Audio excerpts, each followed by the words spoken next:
Rumah tangga Iris Bella dan Amar Zoni memang tengah menjadi sorotan publik. Terlebih adanya rumor rumah tangga keduanya terancam kandas usai Amar Zoni kembali ditangkap atas kasus penyalahgunaan narkoba beberapa waktu lalu. Dugaan keretakan rumah tangga keduanya semakin menguat lantaran Iris Bella dan sang suami pisah rumah usai Amar Zoni bebas dari penjara.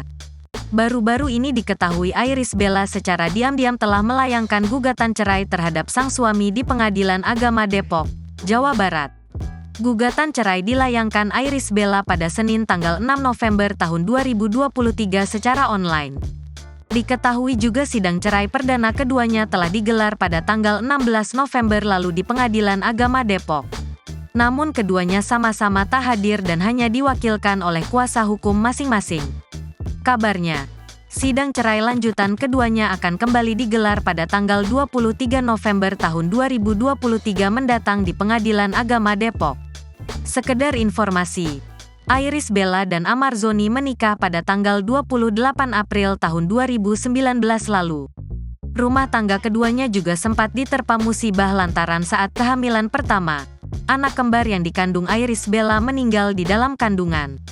Namun, pada tanggal 18 September tahun 2020, Iris Bella dan Amar Zoni dikaruniai seorang putra bernama Air Rumi Akbar 1453. 2 tahun berselang, keduanya kembali dikaruniai seorang putri yang diberi nama Amala Putih Sabai yang lahir pada tanggal 23 Agustus tahun 2022. Namun sayang, rumah tangga keduanya mulai merenggang usai Amar Zoni kembali ditangkap untuk kedua kalinya atas kasus narkoba pada Maret lalu. Download Tribun X sekarang, menghadirkan lokal menjadi Indonesia.